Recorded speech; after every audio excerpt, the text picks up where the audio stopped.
Ang talinghaga tungkol sa may-ari ng ubasan.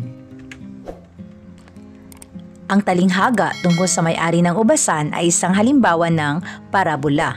Ito ay makikita sa banal na aklat sa Mateo Kabanata 20, versikulo 1 hanggang 16. Ano nga ba ang ibig sabihin ng parabola? Ang parabola ay nagmula sa salitang Griego na parabol na nagsasaad ng dalawang bagay para paghambingin, maaring tao, hayop, lugar o pangyayari. Ito ay maaari ring makatotohanan ng pangyayaring naganap noong panahon ni Jesus batay sa nakasaad sa banal na aklat.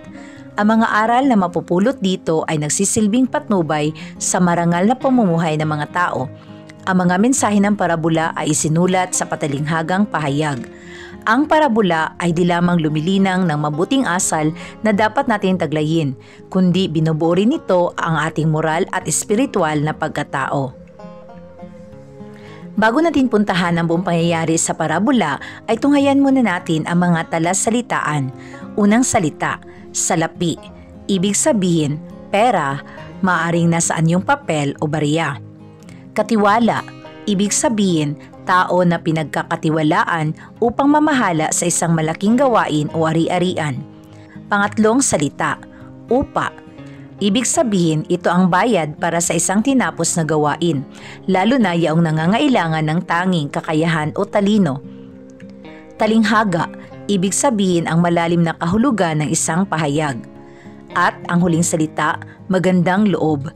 Ibig sabihin, kabutihan o pagiging mapagbigay.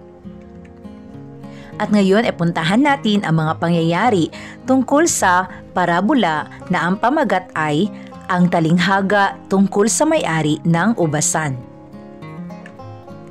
Ang kaharian ng langit ay maitutulad sa isang taong lumabas ng maagang maaga upang humanap ng manggagawa para sa kanyang ubasan.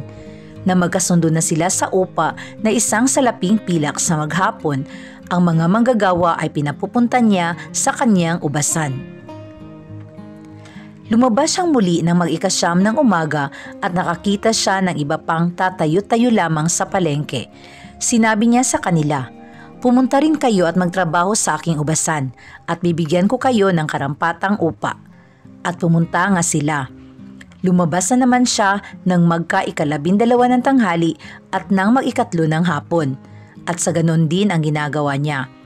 Nang mag-5 na ng hapon, siya lumabas muli at nakakita pa ng mga ibang wala ring ginagawa.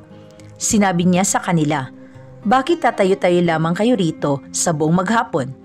"Kasi po'y walang magbigay sa amin ng trabaho," sagot nila. Kaya't sinabi niya, "Kung gayon, pumunta kayo at magtrabaho kayo sa aking ubasan." Nang gumagabi na, sinabi na may-ari ng ubasan sa kanyang katiwala, "Tawagin mo na ang mga manggagawa at bayaran mo sila magmula sa huli hanggang sa unang nagtrabaho." Ang mga nagsimula ng mag-5 ng hapon ay tumanggap ng tig-isang salaping pilak.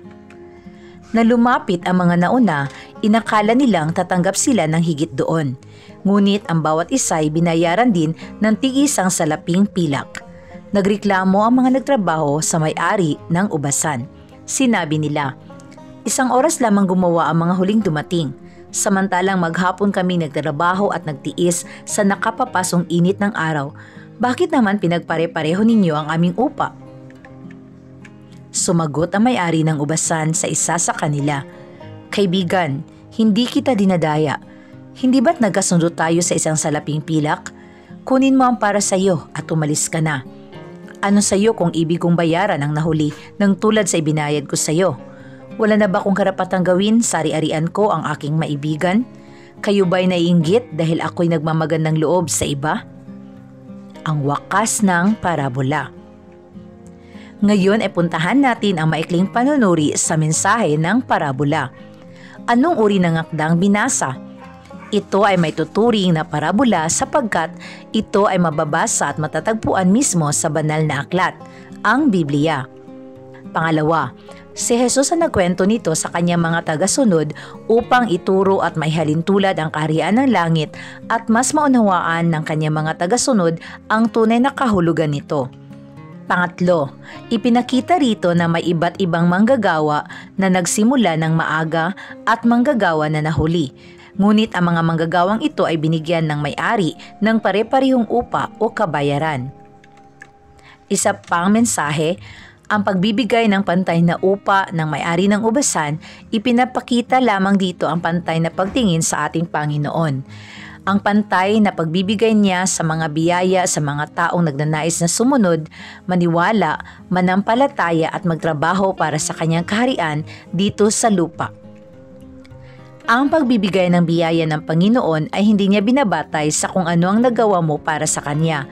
Nagbibigay ng biyaya ang Panginoon dahil siya ay likas na mabuti, mapagmahal, mapagmalasakit sa lahat.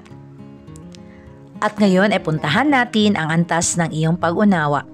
Unang katanungan, ano ang nais ilarawan ni Jesus sa pagsasalaysay niya tungkol sa dalawang uri ng manggagawa sa ubasan?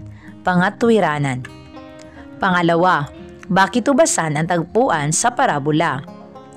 Pangatlo, kung isa ka sa manggagawang maghapon nagtrabaho at nagtiis sa nakapapasong init ng araw, ngunit ang tinanggap na upa ay kapareho rin sa isang oras lamang magtrabaho, magrereklamo ka rin ba? Bakit? Pang-apat, kung isa ka naman sa mga manggagawa na tumanggap ng parehong upa kahit kulang ang oras mo sa paggawa, ano ang mararamdaman mo? Tatanggapin mo ba ang ibinigay sa iyong upa? Pangatwiranan. Panglima, suriin ang pahayag ng isang pangkat na mga manggagawa sa parabola. Ito ang kanilang sinabi, isang oras lamang gumagawa ang mga huling dumating, samantalang maghapon kami nagtrabaho at nagtiis sa nakapapasong init ng araw, bakit naman pinagpare-pareho ninyo ang aming upa? Sa iyong pagsusuri, anong mabuting asal ang nawawala sa pangkat ng mga manggagawang may sabi nito? Pangatwiranan. Pang-anim, kung ikaw ang may-ari ng ubasan, pare-pareho rin ba ang upa na ibinigay mo sa mga manggagawa?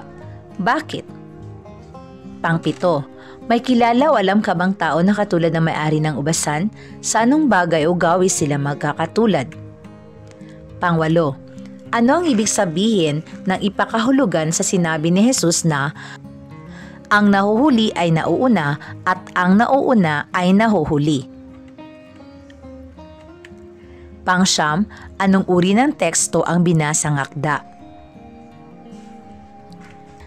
At dito nagwawakas ang ating aralin tungkol sa parabola. Muli, huwag kalimutang i-subscribe ang Asignaturang Filipino para sa karagdagang kaalaman. Maraming salamat po.